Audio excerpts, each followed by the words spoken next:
12th house. I'm Michelle. And I'm Wallace. And we're happy to have you here. We're so happy you're here. If you're new to the 12th house, welcome. This is a podcast where we pull the curtain back on all things business of wellness and intuitive business and talk about the concepts, ideas, and, little funky things that don't often get mentioned. That's the 12th house in astrology, it's the unseen. So we're just taking our little flashlights, shining the light. Pull it back, put a little spin on it. Yeah. Remix it. Flip it and reverse it, maybe, And if you're old here, hi, welcome back. We're so happy that you're here. Probably here because you listened to last week's episode, because this is a part 2. This is. What did you think about that? Did you like that part 2? Do you like being on edge? Waiting? Edging? We gotta drip drop the content. Yeah. We're not Netflix. Or are we? Sometimes Netflix does make you wait a week, right? Yes. Honestly, it's a good model. I like some anticipation. I do too, but I also just binged Bridgerton season 2. That's comforting. Yeah, it was nice. I just was like horizontal for 12 hours. Wonderful. It was great. Although I did fall asleep for probably 3 episodes. Well, sometimes what you need from TV is a really good nap. That's true. So it serves its purpose. You need the break from your small screen. Exactly. Big screen. On the other pod that we make. That's an inside joke for our good for you listeners. Yes. For the ghouls out there. But we are back this week talking about part 2 of Creator Archetypes. If you were not feeling seen, if you were feeling left out because maybe your Creator Archetype was not mentioned in week 1, well, good news. You're probably going to get dragged today. So get stoked. Get excited. Speaking of actually Bridgerton, I bet there's some really cool archetypes in there. Oh my gosh. Yes. I'm uninitiated in the Bridgerton universe, so really? Can't speak on it. But oh my gosh, Stacey and I were just texting about it because she also had not watched Bridgerton. And went the first time around. Yeah, and she was like, "Oh, I'm gonna start Bridgerton tonight." And it's like, "Oh my god, season 2?" And she's like, "No, the first one. I mean, I don't know. I don't like. It's not really my thing." And then she texted me 3 hours later. She's like, "This is the best show I've ever seen." She's like, "How have I missed this?" What I know about it is lots of hot sex. Yeah, it's kind of like really boring until they're all of a sudden boning. And then there's like a Taylor Swift remix like on cello, and then like Ariana Grande like on a string quartet, and it's kind of fun. Shonda, she knows how to do it. She knows how to write. I actually think that Shonda is actually our next archetype. That's a perfect example. Yeah. So the 2 archetypes that we're going to talk about today are the Empire Building Futurist and the Hermit.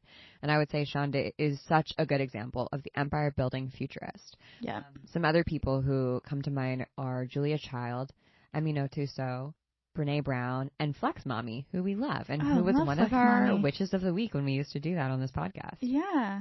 She's so cool. Oh, she's so cool. Go check her out. And she totally has an empire. Oh, yeah. And that's what we're going to talk about here today. The Empire Building Futurist, when they are light, when they are balanced, they have like big MG in human design energy. Their fingers are in all the pots. And like everything is simmering really nicely. Nothing's getting burnt. Nothing's getting cold. Their content is the through line to their products, services, and platforms. And it all just works together in one big, healthy, bustling kitchen. I once watched Shonda Rhimes' masterclass. I think you're going to say masturbate. Oh. Whoa. Whoa. Left field. Wait, did you like it? I mean, the only part I remember is what I'm going to bring up. I thought she had some interesting points about writing. I feel like it's less a Shonda Rhimes problem and more a masterclass problem. Yeah, it's the format. Yeah. I mean, it could all just be a podcast. I don't need to sit there staring at them, staring at me. Their content strategy on masterclass could probably just be they make like buku cash on their ads through through the podcast. Right. They probably make more money. Yeah. On ads than they do right now. Although I guess they make a lot of money. On subscriptions? Yeah. I don't know. I'd love to see the analytics of that company.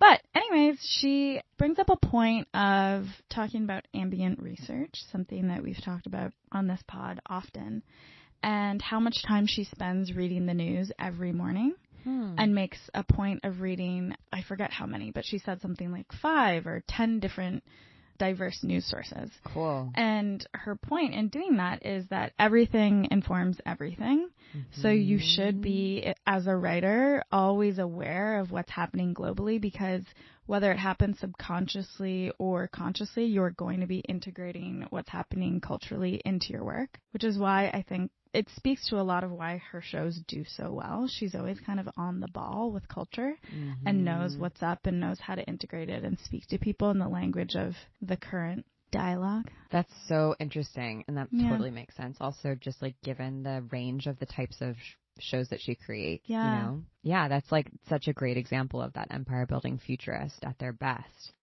They're able to sort of juggle everything. And it's not even juggling. It's more like, it reminds me more of cooking and having many pots, like things on the burner, but, you know, it's all coming together in some like massive, delicious feast.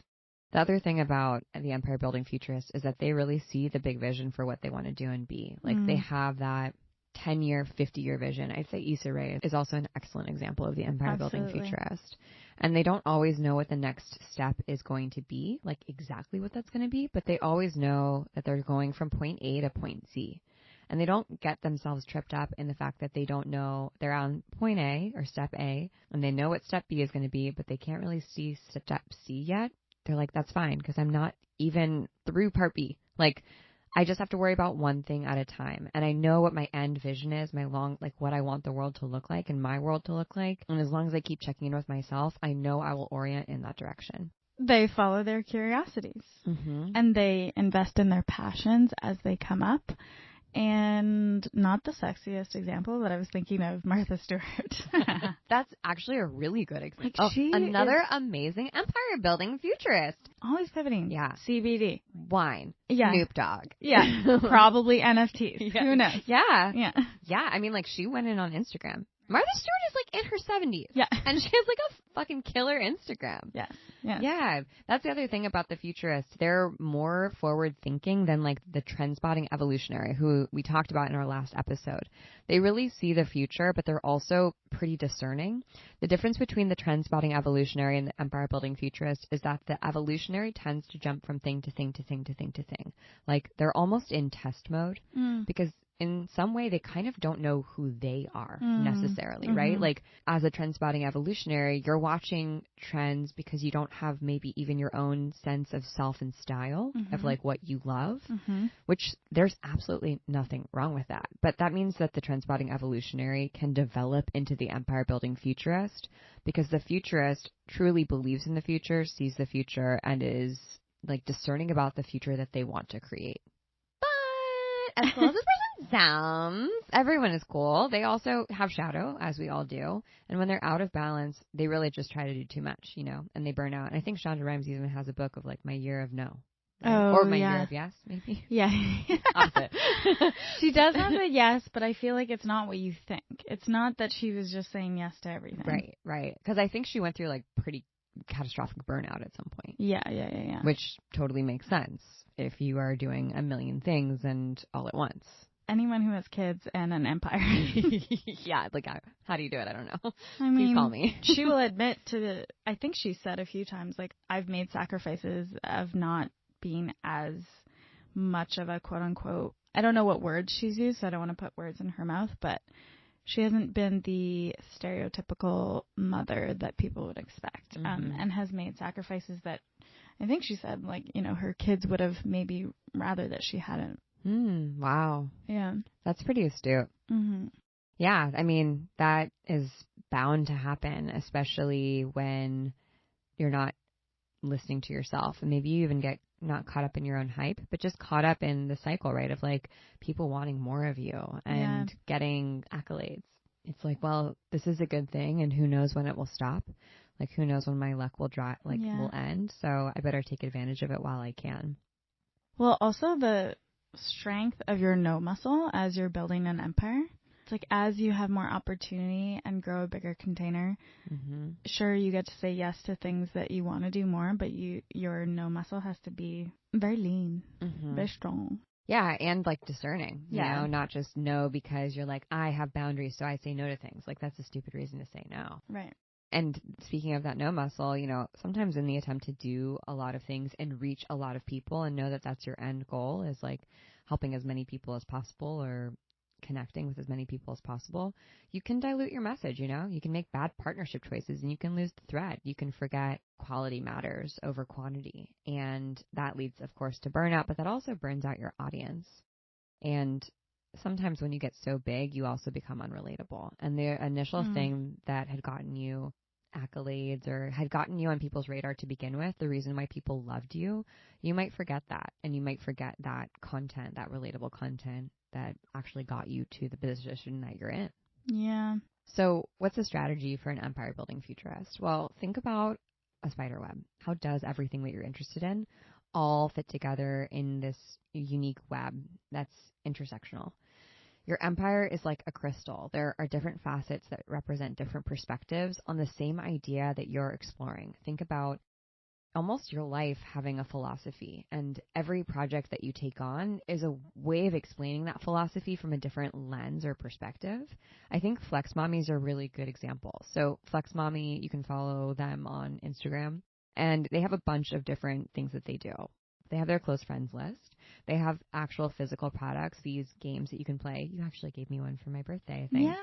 Where you can ask other people questions to connect with them. Which one did I give you? I think it's the questions one.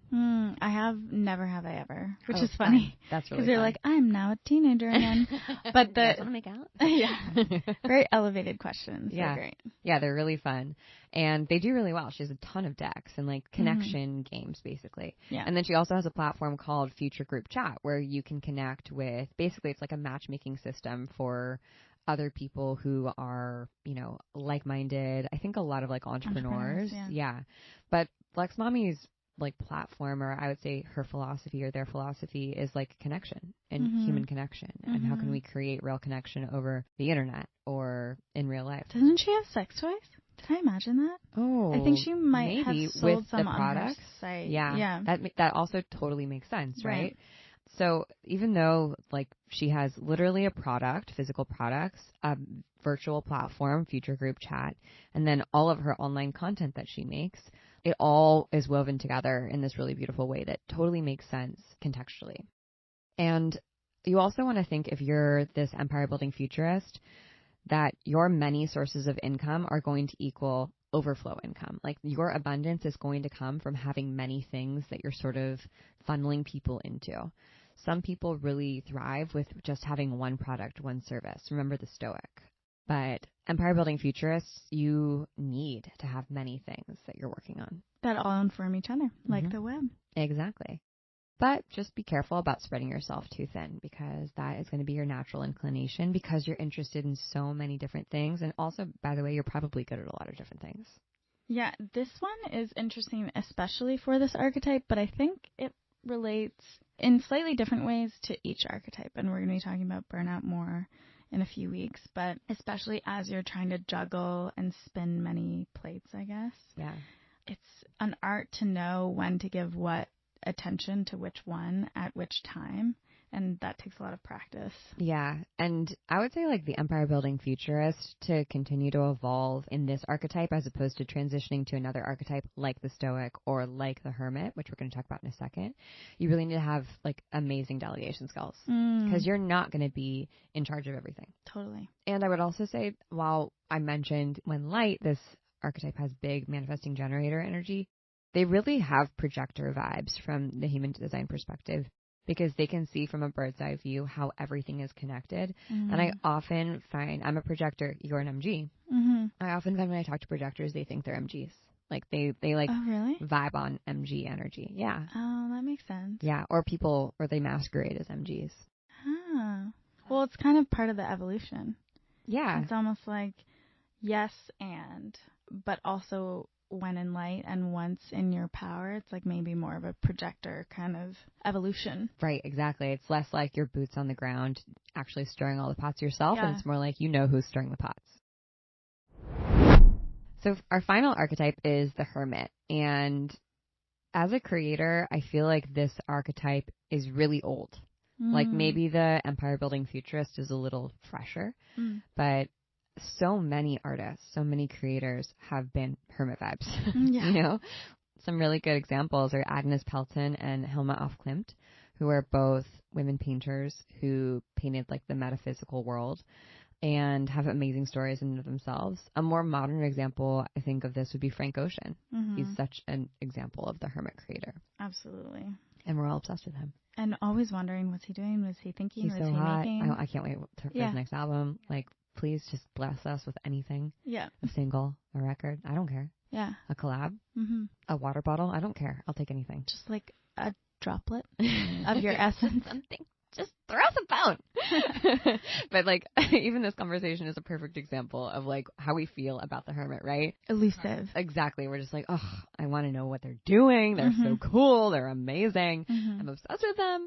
And also like a little frustrated, right? Of like, but where are they? Yeah. Like, what the fuck? Yeah. You know? When they're light, when they're balanced, they're mysterious. And honestly, they're elusive because they're dedicated to their art. Like they're making, and often they're living, right? Like Frank Ocean is such a good example of that. Like he went and lived in between his 2 albums and like had to get something to write about. Yeah. Also, the hermit is deeply connected to intuition and spirit. They are like a literal channel when they are balanced. They are speaking truth to power. They are like pulling something forth from another dimension and they're throwing it into whatever they create. And they really emerge when the world needs their art and their voice the most. They're kind of like, in a way, a hero or a guide. A guide is a better term that steps forth from the shadows when we need a light. But the hermit can be out of balance. And I actually think of all the archetypes, this is the archetype that falls out of balance the most. It's an extreme archetype. You know? To like go hermit mode is pretty extreme. Well, and I have a few friends who are like this, and you're like, I love you, but like can't be in the inner circle. No, you can't. You can't. Or maybe you're in theirs, but they're not in yours. Right. And then when they emerge, they're like, what's going on? Let's hang out all the time for like, a month. Yeah. And then they're like, later. Thanks. You never hear from them again? Yeah. Yes. Oh my God. I used to have a friend in New York like that. It would be so fun when they would emerge from their West Village apartment. And then, you wouldn't hear from them for 6 months. But also, I have a soft spot for them. Me too. And then you're like, oh, all right, see you later. I also there's something about it where you're like, it leaves you wanting more. Yeah. In a way, right? Yeah. It can be pushed to the point, and this is when shadowy, right? Like, where it's just annoying. It's annoying to not hear from someone or, you know, to like dedicate care and attention and like, wow, I really love this person and their work, and then not hear from them or not be able to like cheer them on. Just side note, people want to root for you. Like, people want to help you. So don't be afraid of that. Like, someone told me that really early when I started Holisticism, and I think it like changed everything for me. Like, people want to help you. But when out of balance, the hermit archetype is overly precious. You know, they're like almost miserly with their work to the point of like, no one can see this. This needs to like exist in this black hole. I'm not going to publish it until I'm dead. Like Helma of Klimt, right? Oh, people won't understand it. And maybe that worked well. Or maybe, like, who knows what would have happened or what could have changed if her work was published and made available to the general public when she was alive. Who knows? Yeah, and it's also this illusion or this attempt to control the message. Exactly. Because it's so precious and it's so personal for this archetype that they can't separate from it. So trying to control the message and when it comes out and how it's perceived is so much part of what is part of their shadow and what creates this miserly perfectionist. That's such a good point. And like, honestly, if you're truly a channel, it is none of your business what other people think about you. Yeah.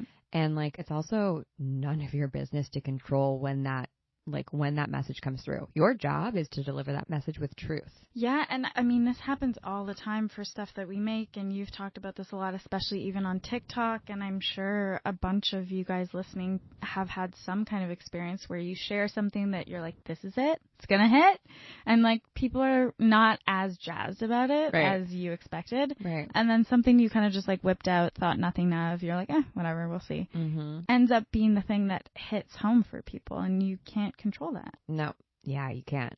And I mean, this gets to the point that like, if you are a creator, your work needs to be shared and experienced by the world to have an impact. So hiding it away in your cabin or cloister, like, that's the opposite of the point. You know, like, the work isn't finished until it's witnessed. You haven't completed anything until like it's been experienced. Amen.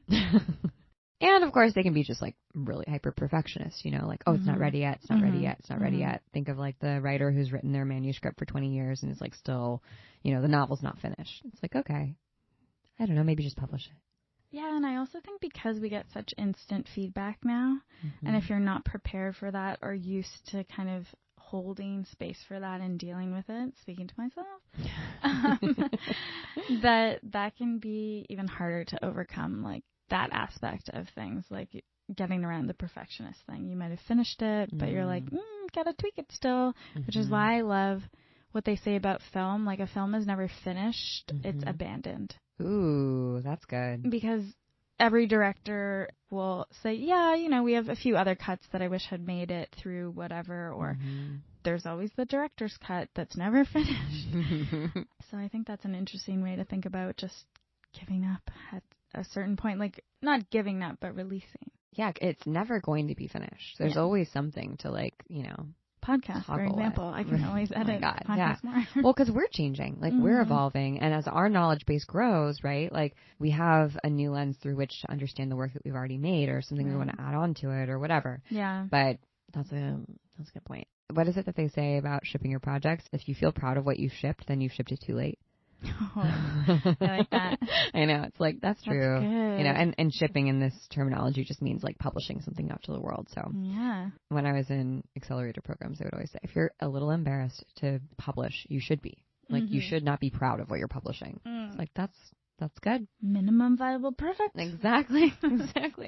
So what's the strategy for someone who's a hermit? And I'm so curious to know, like, who's feeling like a hermit out there. Remember that the hermit very much serves the community. They are here to serve. They are here to be a channel. They are here to make art and create things that, like, make an impact on the general public. Make your reprieves intentional and thoughtful instead of reactionary, like a reaction to a backlash or a cancellation, which I think can happen a lot. Like, I feel like we've seen that actually quite a bit, where people, instead of responding to criticism, say like, okay, well, I guess I'll just like curl up in this hole and die then. Basically, die to the public. 1,000%. They delete their whatever account continuously. So make your reprieve a time where you are getting those downloads as opposed to a reaction to something that's happening to you. And then, like, drop those breadcrumbs. I mean, look at Frank Ocean. He'll give us just a little bit of something. Don't forget about me. Wet the palate, you know?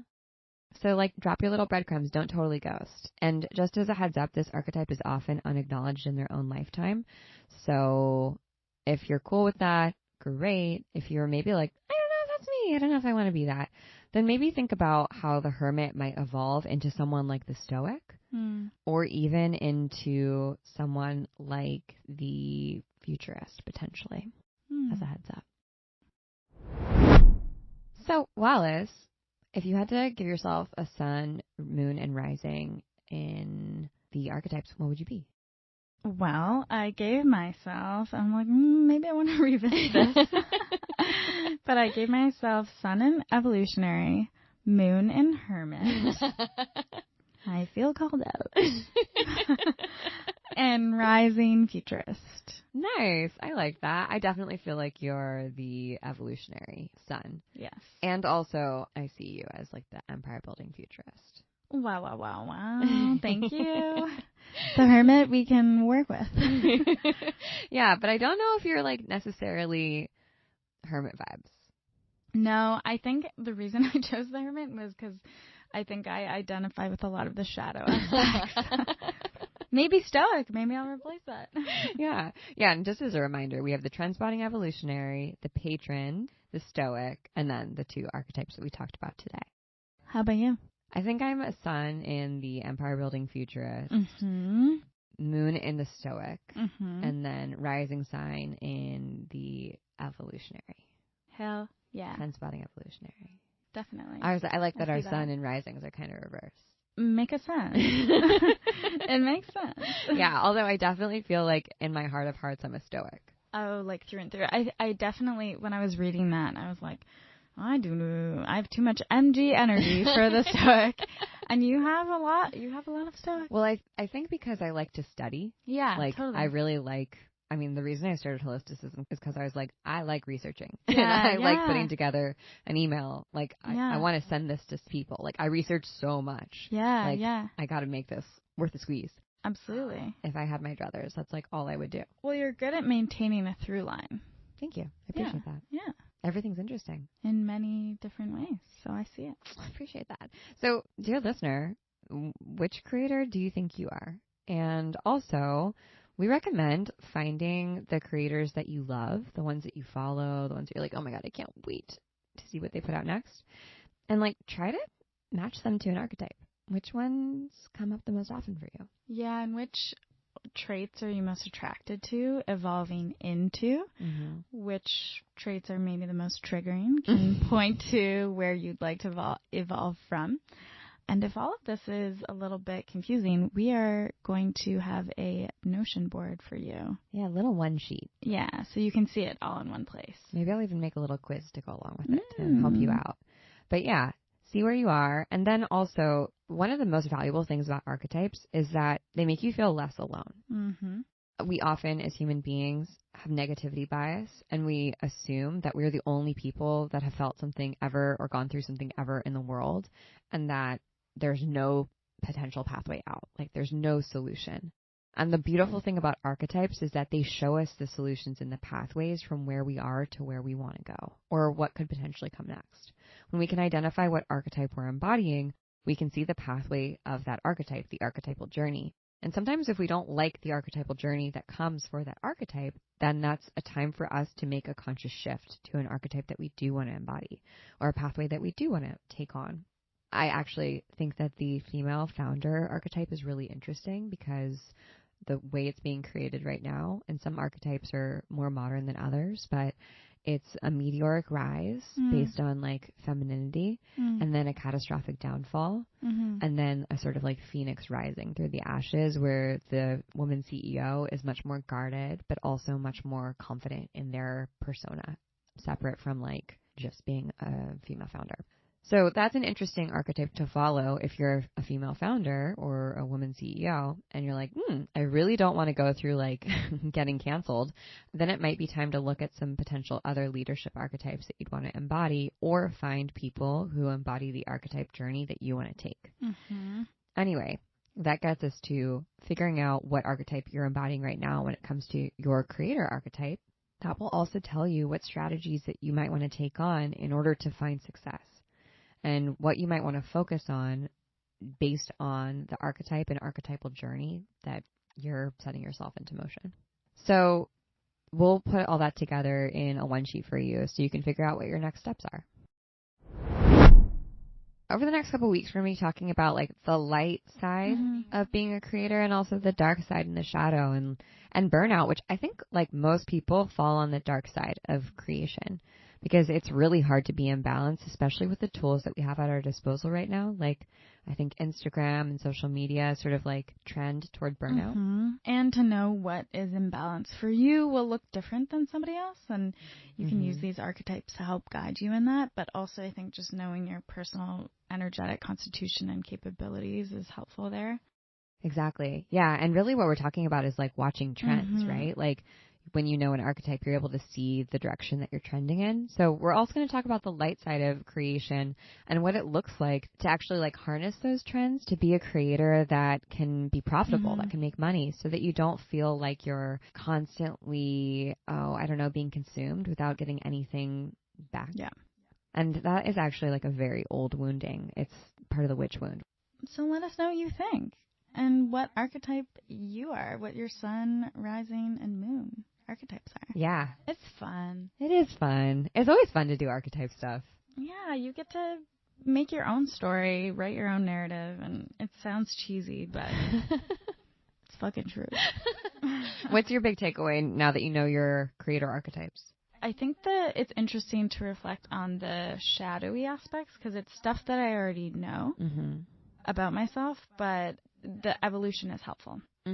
To see kind of, it doesn't have to be this way. You don't have to stay in these patterns. And what does an alternative narrative look like? Yeah. And I think that's easier for me to step into than thinking of like, I have to create all these new habits and change this. And, You know, it's more fun and creative to think about what does this look like to embody. Mm-hmm. Yeah, I like that. I feel a sense of freedom when I know that my archetype can evolve as opposed to like, I'm going to have to be this futurist empire builder for the rest of my life. That sounds so exhausting. Like knowing I can evolve into the hermit or the stoic, and like that actually sounds really juicy and good and fulfilling. Yeah. That actually gives me like something to sustain the work that I'm doing right now, you know, Yeah. knowing that like, well, it's kind of not forever. So like I better enjoy it while I can. Yeah, that's something that's interesting to think about, the impermanence of archetypes throughout the evolution. And okay, while I'm in this right now and I know that it won't be forever and I will evolve, what are the really juicy bits that I can enjoy to the fullest? I think you have to be thinking about that all the time. I often used to worry about influencers. Like, what are you going to do when you're like not a bikini model anymore? Yeah, like, how are you going to transition? And like, write a book. Now you're right. Honestly, like, yeah, I think people have, like, we've been able to see so many people, like, on the stage in front of us, the digital stage, like, evolve who they are. And that's been really cool. I keep being like, absolutely. Amen. Well, yes. I think that's the episode. Yeah, that is. If you want to go give us a rating and review, we would love that. We would absolutely love that. We would love it. 5 stars. How about this? You get a prize. We'll select 3 winners at the end of the month of April to win 10X Your Community Constellation.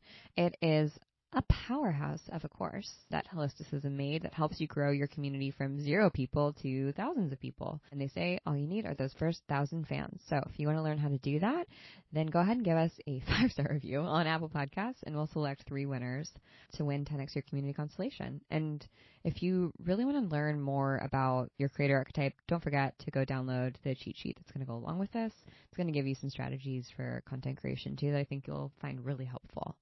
And all you have to do is write the review and you'll be entered. So super low stakes. It's really easy. You don't have to do anything. And 10X Your Community Constellation, if you're a content creator of any type, you can apply this to anything that you're doing. So it's really a philosophy of how to grow your community in any situation. Yeah, content creator, or like you're making a physical product or a digital product, like anyone who needs a community, in which we all do. That's the thing. That's the rub. So, yeah, go listen. And by the way, we have another podcast. It's called Good For You. Oh. If you like writing reviews in exchange for prizes, well, you're going to love Good For You. So go take a listen. And just as a reminder, our event, QuantumCon, is happening on April 30th and May 1st. We'd love to see you there. You can grab tickets at holisticism.party. It's a 2-day deep work retreat where we have curated every single moment just for you. There's a goodie bag that attendees get that's worth over $400, which is pretty much your ticket price. Breakfast and lunch are included, and we also have programming with workshops every day in addition to the deep work sessions. So it's going to be really fun. It's based in LA. We may or may not, as in most likely, we'll be doing some archetype work there. How can we not? Yeah. And we'll be among the tropical landscape that is second home. So we'd love to have you. Yeah. And what a great excuse to work on something special over a concentrated period of time. Yeah, truly embody your archetype. Yeah. Get it done. All right, y'all. That's it. Thanks for listening, and we'll see you next week.